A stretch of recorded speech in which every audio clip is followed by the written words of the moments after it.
Boa noite, irmãos. Graça e paz. Eu não sou acostumado muito com essa modernidade aqui.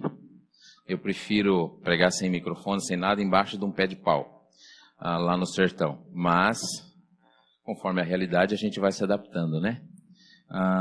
E então, eu quero pedir para os irmãos, se de repente você ouviu uma palavra aí que você não entendeu, você pode levantar a mão do seu lugar aí e tirar a dúvida, que eu repito no meio do sermão, não tem problema não, tá?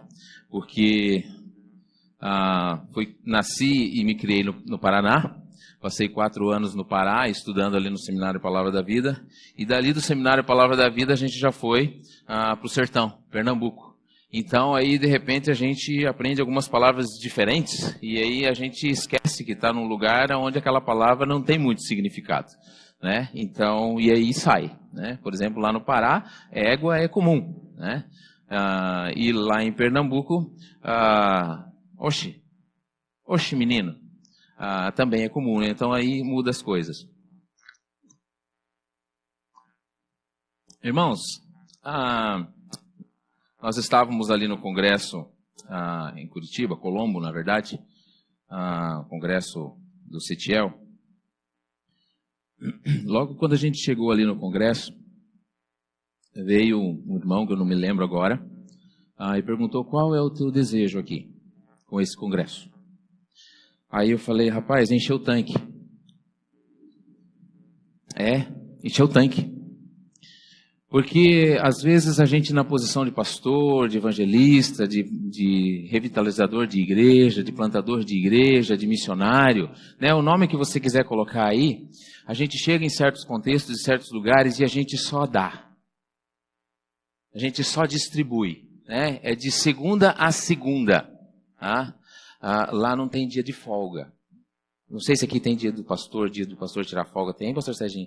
Glória a Deus por vocês, igreja, permitirem que o pastor de vocês, os pastores, tirem folga, tá? E sejam firmes com o pastor de vocês o dia que ele não quiser tirar folga, porque é necessário.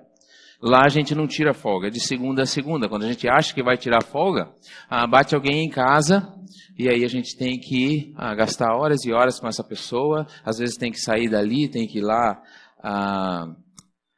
apartar um perrengue. De repente a gente tem que ir lá e falar com um cangaceiro meio violento. Então a gente é surpreendido de segunda a segunda.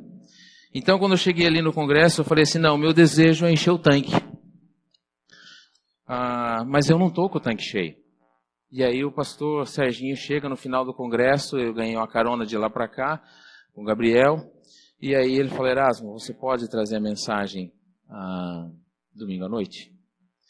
E todo pastor, né, é chamado para isso, né, jamais vai dizer que não, né? Ok, sem problema. E essa mensagem, irmãos, que eu quero trazer para vocês é algo que Deus tem me inquietado já faz muito tempo.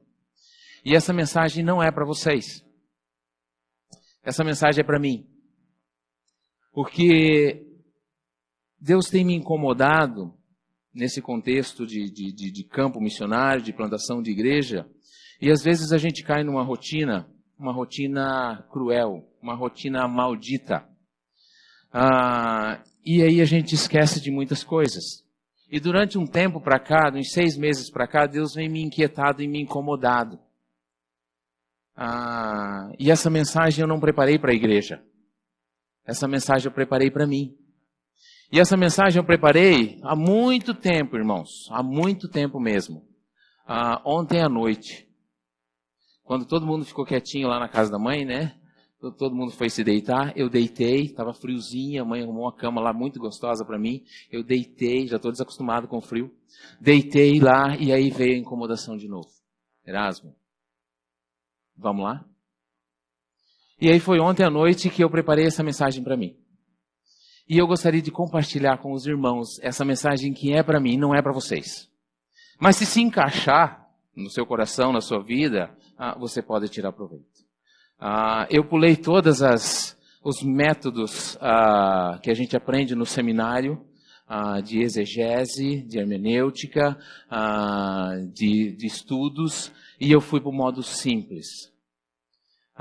E eu gostaria que vocês, irmãos, essa noite abrissem lá no livro de Malaquias.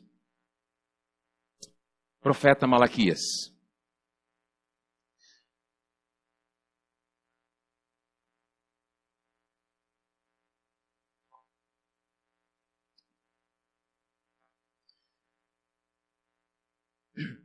Malaquias capítulo 1.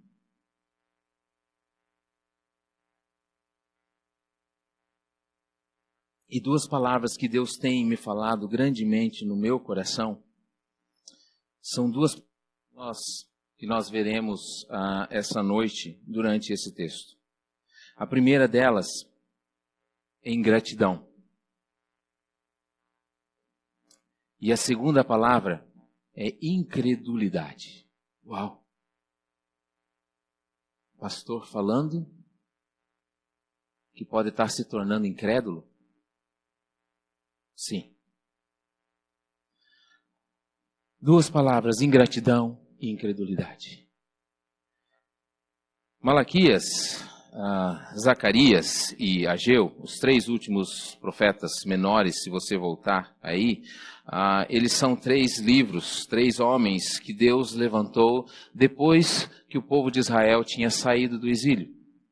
E aí Deus levanta esses três profetas pós-exílio para falar ao povo. E aí Deus levanta Ageu, Deus levanta Zacarias e Deus levanta Malaquias. E Deus levanta Ageu no momento onde o povo pensava em si. O povo volta para Jerusalém, a cidade está destruída, os muros estão destruídos, um resto do povo, o povo volta pobre, o povo volta miserável, porque estava saindo de um cativeiro, poucos voltaram, alguns ficaram, e aí o povo se encontra naquela situação de ruínas, e aí o povo, em vez de se preocupar com o Senhor, se preocupa consigo mesmo. E aí lá no início do profeta Ageu, ele escreve, onde o povo tinha abandonado o templo e tinham se preocupado com as suas casas. Ele usa até uma expressão, casas apaineladas. Né? Abandonaram o templo. E o texto de Malaquias, eu não sei porquê, mas Malaquias é muito lembrado como o texto do dízimo. Né? Malaquias 3:10. Quando vai falar de dízimo, né? Não sei se você já passou por isso, mas o livro de Malaquias é muito lembrado por causa do dízimo. Né? Trazei todos os dízimos, né? A casa do tesouro, para que haja mantimento. O texto de Malaquias é lembrado disso, mas não é. E não sei porquê, eu acho que na verdade eu sei porquê que ele está aqui, sendo o último livro, antes dos 400 anos de silêncio, que Deus para de falar com o povo, mas só para de falar, ele continua agindo. Porque o texto de Malaquias, o livro de Malaquias, ele não fala simplesmente do dízimo. O que Deus expressa em todo o livro de Malaquias é a respeito do culto. A respeito do culto ao Senhor. Como ele deseja de ser cultuado. Como ele deseja de ser adorado. Esse é o sentido do livro de Malaquias.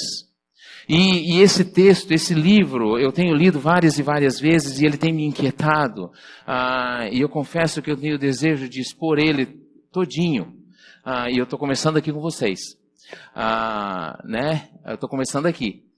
Se Deus me der o privilégio, eu quero expor lá em Afogados ele, depois que a gente terminar o livro de Colossenses que a gente está expondo. Esse texto de Malaquias ele tem falado profundamente comigo. Eu gostaria de ler com os irmãos no capítulo 1, do versículo 1 ao 10. Acompanhem comigo aí, por favor. Versículo 1 diz assim: sentença pronunciada pelo Senhor contra Israel, por intermédio de Malaquias. Eu vos tenho amado, diz o Senhor. Mas vós dizeis, em que nos tem amado? Não foi Esaú, irmão de Jacó?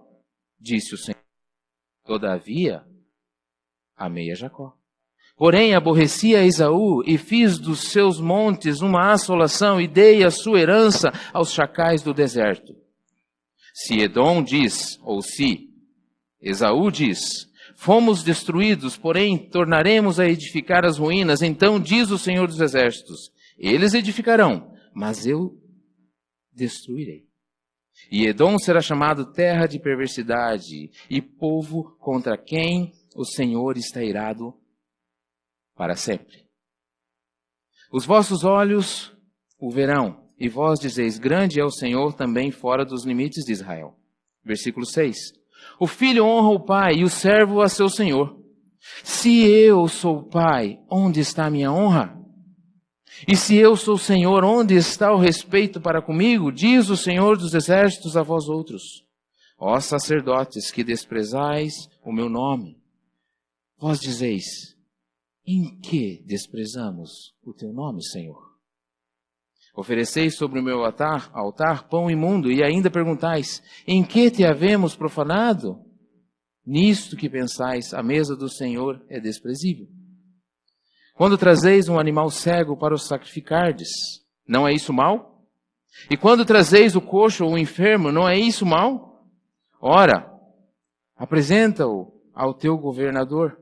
Acaso terá ele agrado em ti e te será favorável? Diz o Senhor dos Exércitos. Agora, pois, suplicai o favor de Deus, que nos conceda a sua graça. Mas, com tais ofertas nas vossas mãos, aceitará ele a vossa pessoa? Diz o Senhor dos Exércitos. Tomara houvesse entre vós quem feche as portas, para que não acendesseis debalde o fogo do meu altar. Eu não tenho prazer em vós, diz o Senhor dos Exércitos, nem aceitarei da vossa mão a oferta. Vamos orar, curva a sua cabeça e coloque-se diante do Senhor a sua vida. E se essa leitura já mexeu com o seu coração, não despreze isso. Não despreze. Querido Deus, amado Pai, por meio do nosso Senhor Jesus Cristo, nós nos colocamos como igreja, como teus filhos regenerados, salvos, escolhidos pelo Senhor, com o desejo, ó Pai, de que o Senhor venha por meio da tua palavra falar aos nossos corações. Pai, como igreja, ó Pai, nós precisamos ouvir do Senhor aquilo que nós necessitamos. Inclusive a mim, ó Pai, especialmente a mim. Por isso, ó Deus, usa a tua palavra para falar ao meu coração, ó Deus, e ao coração dos meus irmãos. Eu te peço isso em nome de Jesus. Amém. Irmãos, nós vemos aqui logo no início, dá para ver o sentido do texto, um diálogo. E é onde Deus usa Malaquias para dialogar com o povo, né? E nós vemos aqui a primeira palavra desse livro, uma palavra pesada, literalmente. Esse é o sentido. Sentença quer dizer peso, ele quer dizer fardo. É o peso pronunciado pelo Senhor contra Israel. Deus tem algo contra o seu povo. E aí Deus usa Malaquias para levar essa mensagem. Não é uma mensagem bonita, não é uma mensagem de amor. Sim, tem amor por trás, sim, mas a mensagem não tem cara de amor. Mas ela é recheada de amor, porque é um pai que se preocupa com o povo, com seus filhos que estão longe dele. Mas essa mensagem é uma mensagem pesada. E Deus usa esse homem, Malaquias, que o significado do seu nome quer dizer meu mensageiro, né? Ele usa esse homem, esse mensageiro, para levar essa mensagem. Mensagem a um povo que estava cansado, não. Mas, não sei se os irmãos conhecem essa palavra, desnorteado. Desanimados. Um povo que estava enfadado. Ele até usa essa palavra. E aí chega essa mensagem para esse povo, que mais ou menos aí em torno de 90 a 100 anos, chega essa mensagem para o povo, mais ou menos 80 a 100 anos depois da saída deles do cativeiro. E eles estão ali, na sua rotina diária, nos seus afazeres diários, nos seus compromissos diários, com o seu culto diário, e se segue a vida. E aí chega essa mensagem. E aí Deus fala assim, eu tenho amado vocês. Malaquias chega, imagine Malaquias chegando e falando direto para você. Deus falou para mim trazer essa mensagem para você. Claro que hoje isso não aconteceria, porque a mensagem está toda aqui, né, revelada. Mas imagine lá. O Senhor tem te amado. E aí você olha para o profeta e fala assim, em que ele tem nos amado? Como ele tem expressado esse amor para nós? E aí você convida o profeta Malaquias e fala assim, dá uma olhada à nossa volta. Olha à nossa volta e veja se há alguma coisa da expressão do amor de Deus por nós. Nós olhamos para os nossos inimigos, para os povos que estão à nossa volta, que estão nos oprimindo, que de vez em quando vêm contra nós, que nos tiram o sono, que nos tiram da zona de conforto, que nos deixam aflitos. Nós olhamos para esse povo e nós vemos esse povo prosperando, nós vemos esse povo enriquecendo. E aí, você vem dizer para mim que Deus tem me amado? Dá uma olhada para a minha família, aonde a minha família tem morado. Veja se essa casa é uma casa decente que um pai de família pode dar para sua esposa e para os seus filhos. E aí você vem dizer que Deus tem me amado? Olha para a situação caótica da saúde que nós estamos passando aqui com o povo. E nós não temos remédio. Nós não temos quem cuide do nosso povo. E aí você vem dizer que Deus tem nos amado? Olhe para a nossa volta. Vamos pegar o gancho aqui, né? Do nosso governo. Corrupto. Injusto. Busca só para si. Aonde nós vivemos num contexto onde as nossas crianças não têm uma educação boa, saudável. Onde nós temos pessoas de idade, pessoas doentes, passando noites numa fila de posto de saúde para pegar uma ficha, para ver se vai conseguir marcar um especialista ainda para aquilo que ele precisa. E às vezes ele passa a noite e no outro dia chega lá, ó, não vai ter ficha hoje. Isso acontece muito no sertão. E aí você vem dizer, Malaquias, que o Senhor tem nos amado? Essa é a expressão que o povo recebe a Malaquias. Parece que o livro de Malaquias, ele é bem atual. Vocês concordam comigo ou não? Parece que algumas coisas que eu falei a respeito do povo, que estava acontecendo com o povo, parece que estão acontecendo conosco hoje. Se só eu que percebi isso, irmãos, levante a sua mão aí e fala não. E aí o povo olha para Malaquias e fala assim, poxa, que amor é esse? Que amor é esse que nós temos esperado? Que amor é esse que nós temos esperado? As profecias que o profeta Isaías, que o profeta Jeremias profetizou a respeito do nosso resgatador, do nosso libertador, daquele que viria para nos salvar, para nos tornar uma nação forte. Cadê a promessa da terra prometida que Deus prometeu para Abraão? Cadê a terra que mana leite e mel? Onde é que está isso, Malaquias? E aí você vem dizer que o Senhor tem nos amado? Cadê o amor desse Deus? Erasmo, eu me coloquei no lugar desse povo. Deus tem me inquietado porque muitas das atitudes que eu estava vendo nesse povo, eu estou fazendo. Eu estou cometendo. Eu olho para as dificuldades, eu olho para as lutas, eu olho para a solidão no campo missionário, eu olho para minha esposa, olho para os meus filhos, tendo que deixar um filho meu sair de casa por causa do ministério, do meu chamado. Temos que separar a família, meu filho está aqui, minha mãe está aqui, minha irmã, meu cunhado estão aqui, que eu amo demais. Eu olho para tudo isso, olho para minha mãe passando por um problema de doença agora, tratamento do câncer. E eu me coloquei no lugar desse povo. E eu falei, Deus, como é que o Senhor tem me amado? Muitas vezes nós, como igreja, olhamos para tudo isso e falamos, Deus, como o Senhor tem me amado?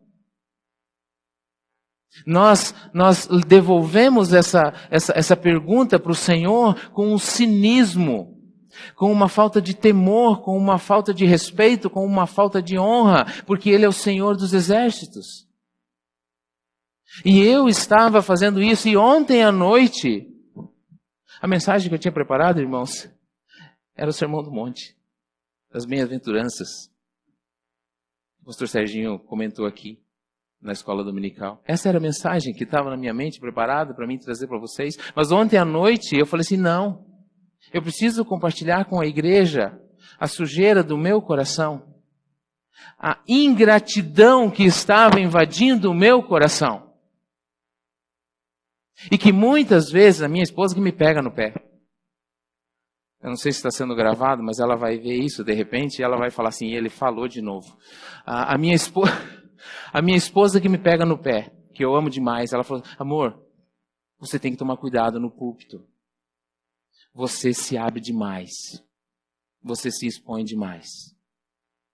Eu falei, esse é meu jeito.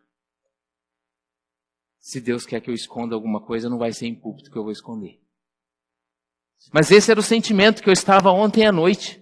De ingratidão. Olhando para a situação, vendo a minha esposa tendo que ficar lá no sertão, em Afogados da Engazeira. Ela não pôde vir junto comigo, tendo que ficar com outro meu filho lá. Ela não pôde vir comigo por situação financeira, porque nós não tínhamos dinheiro para pagar as passagens. Porque também no ministério ela tinha que ficar lá. Porque como nós estamos num processo de revitalização de igreja, de plantação de igreja, não tem como sair. Alguém tem que ficar. Domingo passado, quem teve que trazer a mensagem no culto à noite foi minha esposa, porque não tinha quem levasse a mensagem. Hoje à noite, graças a Deus, tem um irmão da cidade próxima lá, que foi lá, um presbítero da igreja, foi lá levar a mensagem. E aí eu olho para toda essa situação ontem à noite, quase chorando, debaixo das cobertas no colchão, e eu falo, ô Senhor, como é que o Senhor tem me amado? E aí ele fala assim, dá uma olhadinha lá em Malaquias. Dá uma olhadinha lá em Malaquias. E aí ontem à noite mesmo, eu fui ler esse texto de Malaquias. E aí Deus me mostrou como Ele tem me amado. E Deus me mostrou também o quanto eu sou ingrato. E ali, debaixo da coberta, ninguém sabe disso, vocês vão ficar sabendo agora, debaixo das cobertas eu chorei. E aí eu chorei e comecei a orar. Mas eu não sei quanto tempo eu orei, porque eu dormi. Não sei se foi 2 minutos, 5 minutos, 10 minutos, não sei. Deus me mostrou como Ele tem me amado. Sabe como Ele tem me amado? Sabe como Ele tem amado você? Sabe como Ele amou o povo? O resto do texto continua. E Ele mostra como. Como Ele tem nos amado. Vamos ler o resto? Versículo 2. Eu vos tenho amado, diz o Senhor, mas vós dizeis, ou eu disse, né? Eu, colocando na primeira pessoa. Em que nos tem amado?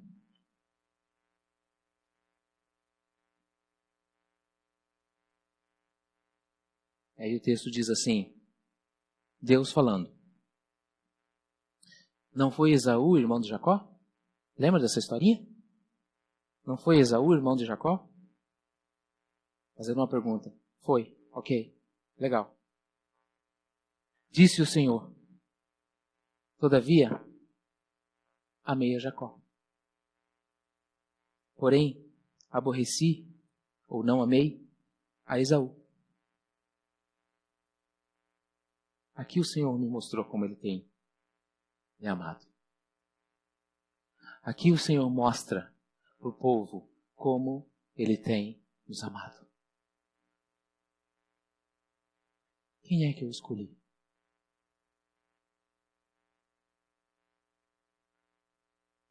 Quem é que eu escolhi? Foi Esaú ou foi Jacó? Eu amei Jacó. E essa expressão, amei, ela dá o sentido de escolhi. Dá o sentido de eu protegi. Eu cuidei. Eu quis para mim. Eu quis para mim. Eu quis para mim Jacó. Povo de Israel, vocês são da qual descendência? Qual linhagem vocês são? Vocês são de Esaú ou vocês são de Jacó? Vocês são de Jacó. Eu escolhi você. Essa foi a maior expressão de amor, se é que não pode existir outra. Essa foi a maior expressão de amor, do amor de Deus para com um povo que era um povo insignificante, que na verdade nem era povo. Nem era povo. Ele vai e tira Abraão de lá e começa a constituir um povo. Sai da tua terra, da tua parentela, e vai para uma terra que eu vou te mostrar. E de você serão benditas todas as famílias da terra. Sabe por quê, Abraão? Porque eu escolhi fazer de você um povo. E é esse povo que eu vou amar, é esse povo que eu vou proteger. E é esse povo que vai passar dificuldades, é esse povo que vai passar lutas, é esse povo que vai enfrentar sofrimento. É esse povo que vai ter muitos e muitos inimigos. Mas independente de tudo isso, eu te escolhi. Mas eu não te escolhi somente para você passar as dores e os sofrimentos aqui. Sabe por que eu te escolhi, povo? Sabe por que eu te escolhi, Jacó? Sabe por que eu te escolhi, Erasmo?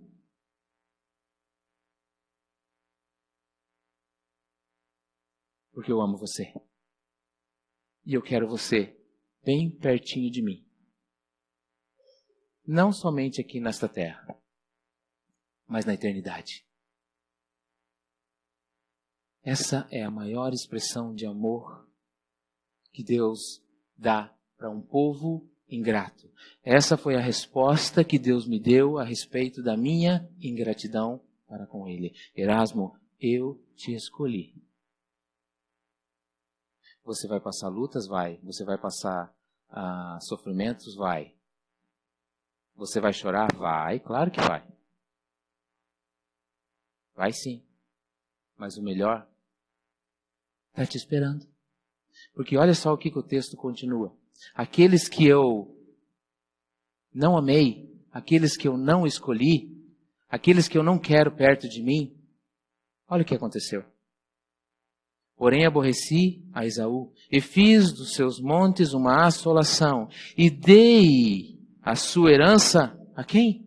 Aos chacais do deserto. Se Edom ou se Esaú diz, fomos destruídos, porém tornaremos a edificar as ruínas. Vamos reconstruir de novo. O Senhor destruiu, vamos lá construir de novo.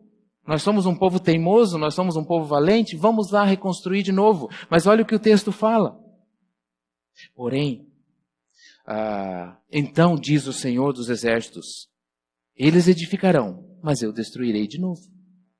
E Edom será chamado terra de perversidade. Povo contra quem o Senhor está irado. O que diz na tua Bíblia aí? Para sempre. Para sempre. Deus poderia estar para sempre irado contra a minha pessoa. Mas por meio de Cristo Jesus, a ira dele foi desviada de mim sobre o seu filho. E hoje, eu faço parte da tribo de Jacó. Por quê? Porque ele me escolheu. Porque se ele não tivesse me escolhido por causa da sua graça, por causa da sua misericórdia, por causa do seu grande amor, com o qual ele nos amou, com o qual ele me amou, eu estaria junto com esse povo aqui. E Deus estaria irado contra a minha pessoa para sempre. Qual seria o resultado disso? Tanto eu quanto você, nós já sabemos qual seria o resultado. De alguém com quem Deus está irado para sempre. É a perdição eterna. É a morte eterna. Erasmo, para de ser ingrato.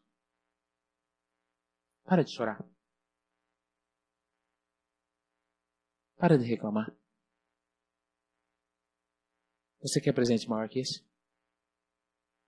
Igreja. Nós, igreja. Vamos parar de chorar?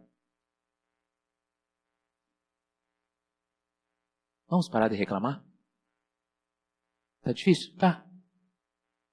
Mas o Senhor te amou. Saiba disso. O Senhor te amou. Para de ser ingrato. Faça aquilo que Deus espera de você. Deixe essa ingratidão de lado. Por um fator só. E não existe motivo maior que esse. Ele te amou. Deus te amou. Até que horas eu tenho, pastor Sérgio? Até as 9? Oh, tenho mais 22 minutos. Que maravilha. Lá eles não me dão tanto tempo assim não. Vamos seguir o texto? Diz assim, do versículo 6 em diante. O filho honra o pai. E o servo a seu senhor. Se eu sou pai, onde está a minha honra? E se eu sou o Senhor, onde está o respeito para comigo, diz o Senhor dos Exércitos a vós outros, ó sacerdotes que desprezai o meu nome. Vós dizeis, em que desprezamos nós o teu nome? Ofereceis sobre o meu altar pão imundo e ainda perguntais, em que te havemos profanado? Nisto que pensais, a mesa do Senhor é desprezível. Quando trazeis animais cegos para sacrificardes, não é isso mal? E quando trazeis o coxo ou o enfermo, não é isso mal? Ora, apresenta-o ao teu governador, acaso terá ele agrado em ti e te será favorável? Diz o Senhor dos Exércitos. Agora, pois, suplicai a favor de Deus, que nos conceda a sua graça. Supliquem. Mas, com tais ofertas nas vossas mãos, aceitará ele a vossa pessoa, diz o Senhor dos Exércitos. Tomara houvesse entre vós quem feche as portas para que não acendesseis de balde o fogo do meu altar. Eu não tenho prazer em vós, diz o Senhor dos Exércitos, nem aceitarei da vossa mão a oferta. Incredulidade. Um povo que olha para Deus e fala assim, Deus, como o Senhor tem nos amado? Em que o Senhor tem nos amado? E aí depois o profeta continua, e aí o povo faz uma pergunta, né? E aí o povo responde, em que nós estamos desprezando o Senhor? Em que, Senhor, nós estamos te desprezando? Para com isso. Em que nós temos profanado? Como nós temos profanado o Senhor, o teu nome? E aí Deus responde. Deus responde. Ofereceis sobre o meu altar pão imundo. Vocês trazem animal cego para sacrificarem. Vocês trazem aquele aleijado, o coxo, aquele que está enfermo, aquele que está na beira da morte, vocês trazem. O que o profeta Malaquias está mostrando para o povo?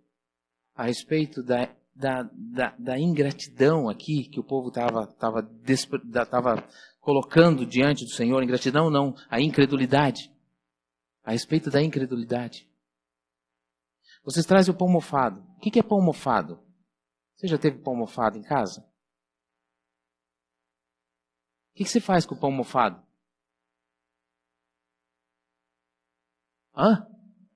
Joga fora? Ah, sim, ok. E quando você tem um rebanho, né? Quando você tem um rebanho aí de gado, de ovelha, né? E aí tem um animal que anda, você nasce, né? Ali você vê que ele começa a se bater nas paredes, se enroscar, e aí você vê que tem alguma coisa com aquele animal. E aí você vai perceber que ele é cego. O que você faz com aquele animal? Você sacrifica? Pode sacrificar, sim, para não te incomodar, né? Para não ficar te dando trabalho. Ou você pode deixar ele largado lá num lugarzinho lá e para ele se virar sozinho. Vai ser um que você não vai cuidar muito. É aquele que não vai ter tanta significância para você. E se de repente nasce um bezerro ou um carneiro aleijado, esse aí não vai dar para vender por um bom valor, né? Eita, vou separar o meu lote aqui, o meu rebanho aqui, e eu vi que tem ali 2 que estão doentes.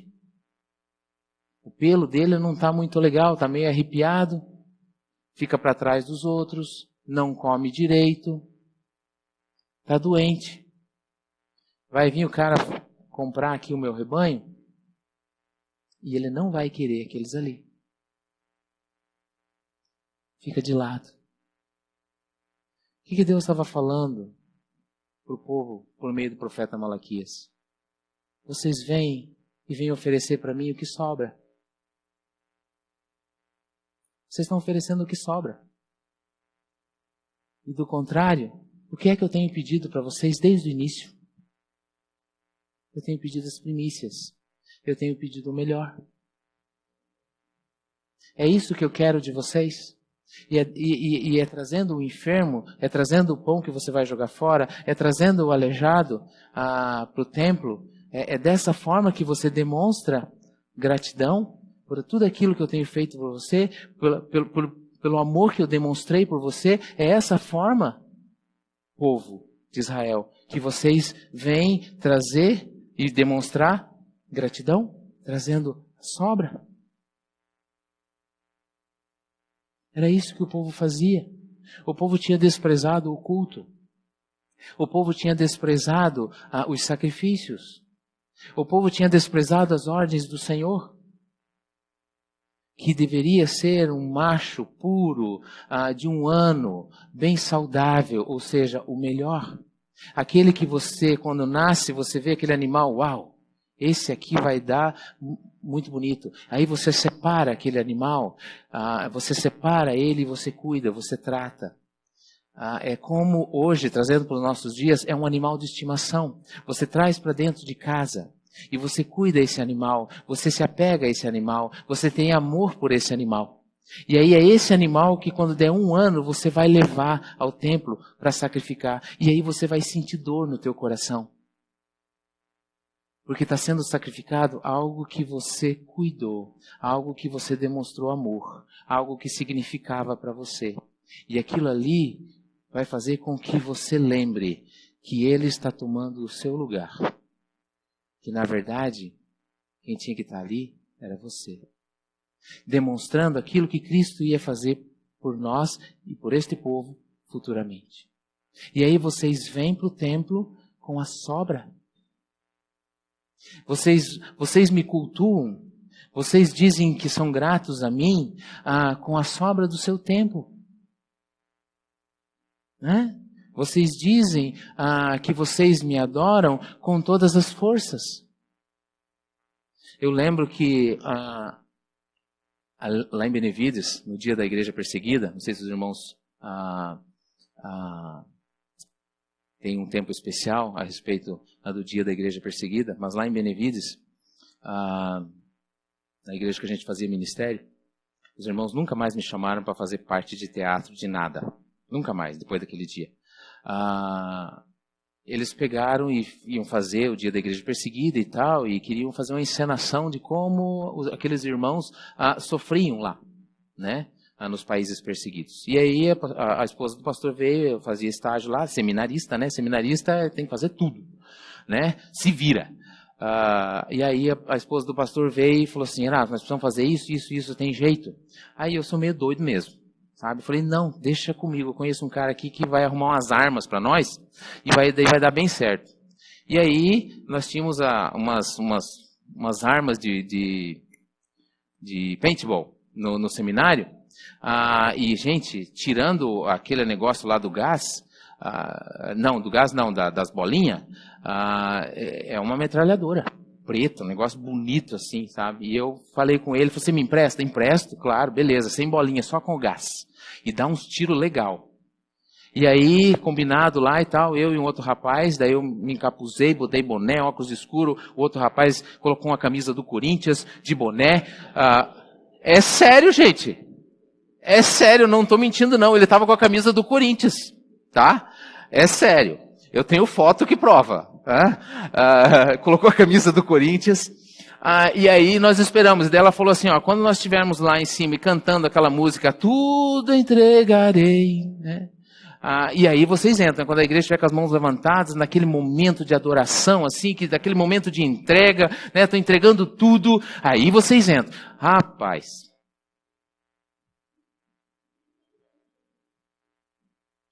aquele dia eu achei que tinha umas senhoras que iam ir para a glória. Sério. Nós entramos assim na porta, e eu já entrei dando grito e dando tiro. E a esposa do pastor estava na frente, fazendo a direção do louvor. E eu já vim na frente, já empurrei ela do lado. E aí alguns queriam sair, outros se jogaram debaixo dos bancos, era banco de madeira. Tem uma missionária do Palavra da Vida, ela se jogou embaixo do banco de madeira, né? Medo de morrer. Crente com medo de morrer. Onde já se viu um negócio desse?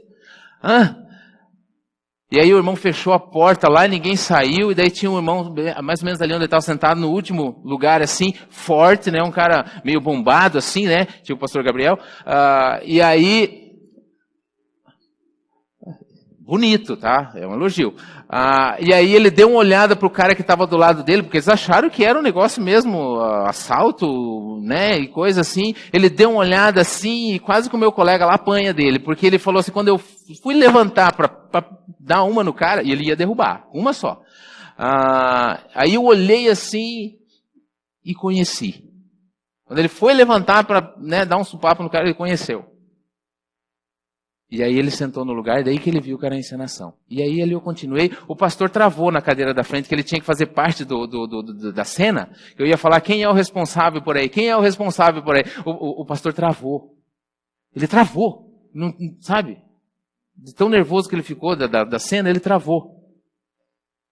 E aí eu tive que terminar a cena no improviso aqui com a esposa dele, né? Assim, matar ela, daí apagar a luz e tudo. Mas o que... Não, só de brincadeira. Isso está sendo gravado, né? Mas o que eu trago a gente pensar assim, né? A gente louva, a gente coloca um louvor que mexe com as nossas emoções e a gente fala que a gente entrega tudo para o Senhor, a gente deposita todas as nossas forças ao Senhor, né? A gente faz de tudo para com o Senhor. Aqui, de repente, num momento de êxtase, né? Num momento de emoção, né? Não estou dizendo que isso é ruim, claro que é bom. Mas na prática, no dia a dia, a gente não vê isso. E era isso que o povo estava vivendo. Vocês querem demonstrar essa gratidão a respeito do meu amor? Vocês vêm demonstrar com isso? Chega num ponto no texto, diz assim, no versículo 13, nós vamos chegar até lá, diz assim, e dizeis ainda, ai, que canseira. Tinha um irmão ali na igreja de Toledo, se ele ouvir essa gravação, ele vai saber que é ele. Mas não tem problema nenhum, eu vou falar. Ele, quando o pastor Roberto, todo mundo conhece, eu acho que o pastor Roberto Welser começava a pregar, e o pastor gostava, cara, era a pregação de 1h e 10. Eu também amava as pregações do pastor Roberto, quando ele demorava assim. O irmão saía do banco, e nós éramos do corpo diaconal, ficávamos lá na porta, lá fora, e ele falava assim, ai, eu estou enfadado, não aguento mais, tem que sair. Essa era a expressão. O povo ainda fala, que canseira. Gente, que canseira quando o pastor resolve estourar aqueles 10 minutos ou 20 minutos. Que canseira de ouvir aquele homem explicar da palavra de Deus. Que canseira. Que canseira que dá da gente sair da nossa casa, do quentinho, né, num tempo de inverno, né, e sair, ter que se agasalhar, enfrentar o frio, e daí ir lá para a igreja. Nossa, que trabalho que dá isso.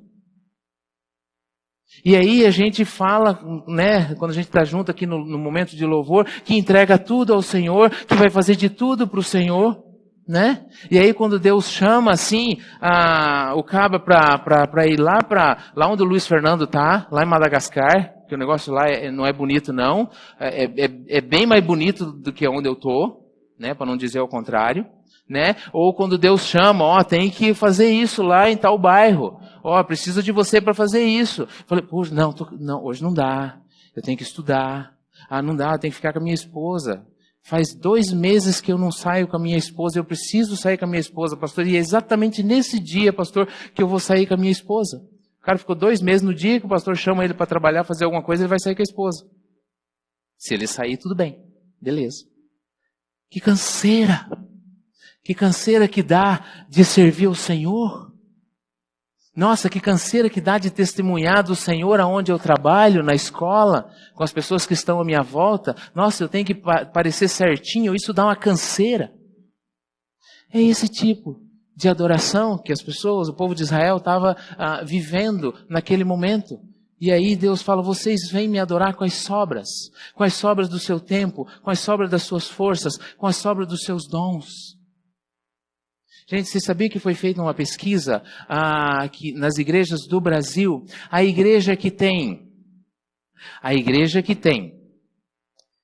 30% dos seus membros, a igreja que tem 30%, por exemplo, se uma igreja tem 100 pessoas, se dessas 100, 30 pessoas estiverem envolvidas no ministério, na igreja, em alguma coisa, glória a Deus.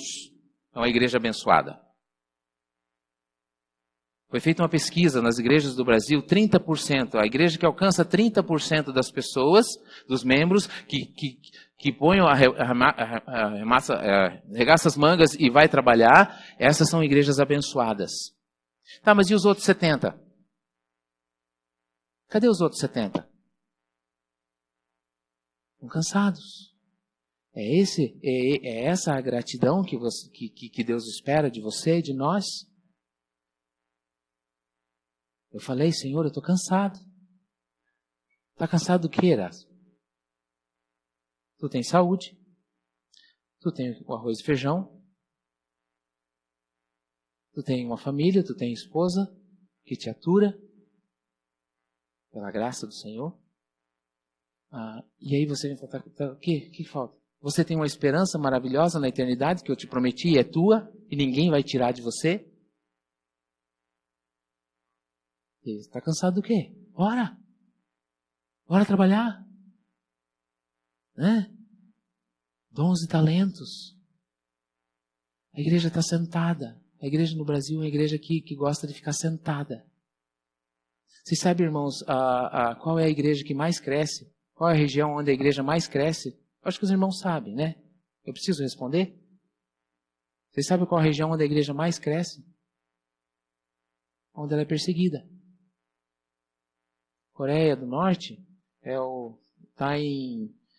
são 9 anos consecutivos que ela está em primeiro lugar, como a região onde os cristãos são mais perseguidos. Sabe onde mais a igreja cresce?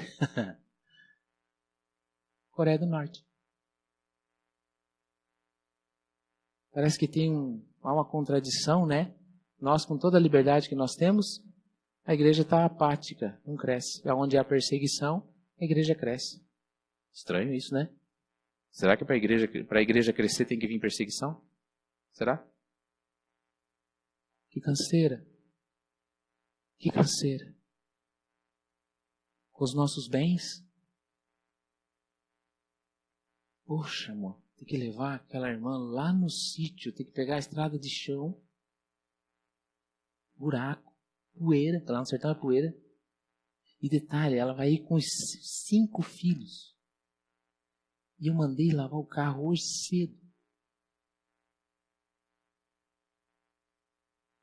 Tem certeza? Ela não consegue resolver sem ir lá?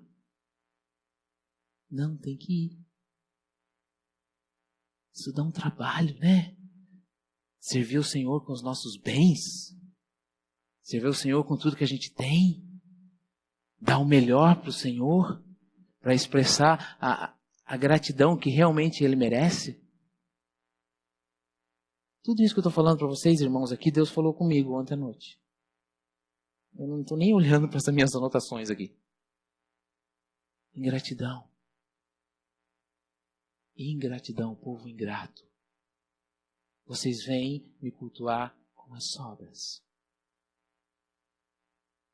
O crente que tira, numa média, o crente que consegue tirar meia hora por dia, tá? Para ler as Escrituras, é considerado um crente maduro, um crente envolvido na obra. Uma pessoa que realmente teme o Senhor. Meia hora por dia. Todo dia. Meia hora por dia. Mas eu tenho tanta coisa, eu tenho tantos compromissos. Eu cheguei a um ponto, irmãos, no ministério, eu sou novo no ministério, estou fazendo 3 anos, o pastor Serginho tem bem mais, tem outros pastores que têm bem mais, e já passaram por essas mesmas experiências. Eu cheguei a um ponto, há poucos dias atrás, falei, opa, vamos parar com esse negócio, e parou. Onde eu estava usando a Bíblia só para fazer estudo para pregar.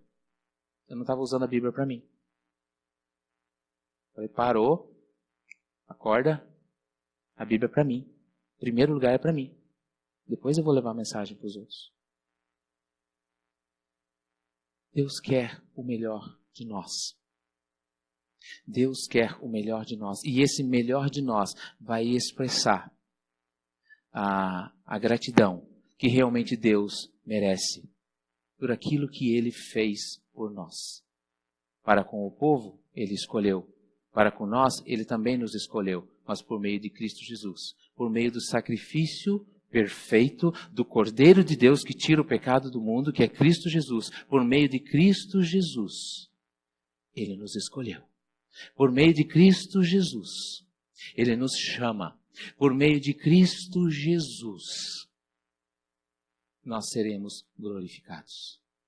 Este povo aqui, eles tinham o dever de cultuar a Deus com toda a sua intensidade. E eles deveriam buscar a Deus com toda a sua intensidade na expectativa da vinda do Messias. E por eles expressarem essa expectativa da vinda do Messias, eles iam impactar os outros povos. O povo de Israel falhou. Deus já sabia disso. Deus já sabia disso. Mas nós, igreja, nós temos uma outra expectativa. E muitas vezes quando a gente... tem 1 minuto. Muitas vezes quando a gente entra nessa acomodação, a gente esquece qual é o nosso... aquilo que está à nossa frente. Aquilo que nós devemos olhar. O povo deveria olhar para o Messias que estava por vir.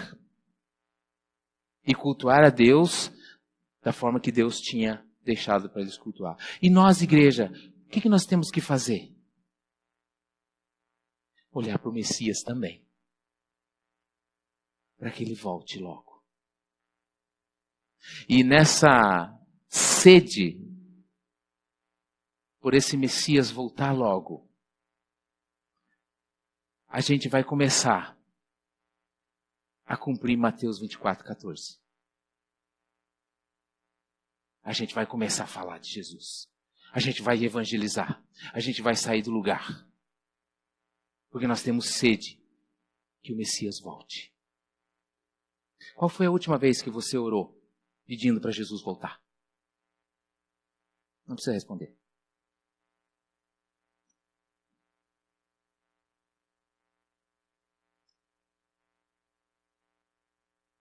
Nós, como igreja, nós precisamos olhar para frente. Quando a gente olha para frente, a gente não se perde. Quando eu fui fazer teste de moto, fazer habilitação de moto, aquela faixinha, que eles chamam de rampa, sei lá como é que é, o negócio lá, aquela faixinha, bendita faixinha, rapaz, pensa num cara que lutou com aquela faixinha para ficar com a moto em cima daquela faixinha. E eu aprendi uma coisa com o meu instrutor. Ele falou assim, não olhe para baixo, não olhe na frente do pneu, olhe para frente. Quando você levantar a cabeça e olhar para frente, você vai acertar o trilho. E justamente, na primeira volta que eu fiz, E eu falei assim, não vou olhar para baixo, vou olhar para frente. Quando eu botei o pneu em cima da faixinha, eu levantei a cabeça e olhei para frente. Eu acertei o trilho, não errei mais. Nós, igreja, precisamos parar de olhar aqui, ó, nossa volta, no nosso umbigo. Porque quando nós começamos a fazer isso, como esse povo estava fazendo, nós se tornamos um povo ingrato e um povo incrédulo. Porque a gente olha só por nós. A gente olha só para nós. Agora, quando nós levantamos a cabeça e olhamos para frente, para o nosso alvo, que é Cristo Jesus, e a esperança que nós devemos depositar mais e mais, que esse Cristo volte, nós vamos entrar no trilho que a igreja deve estar. O povo do Antigo Testamento falhou. Nós, como igreja, não podemos falhar. Se você é igreja, se você é salvo em Cristo Jesus, Deus espera isso de você. Deus espera isso de mim. Deus espera que eu seja grato, independente das circunstâncias que eu esteja passando. Deus espera que eu seja grato por aquilo que Ele fez por mim. Ele me escolheu, Ele me amou. E por causa desse amor que Ele me escolheu, eu devo intensificar o meu melhor para Ele. O meu melhor para Ele. Não as sobras. Aí sim, nós estaremos demonstrando gratidão. Vamos orar, irmãos?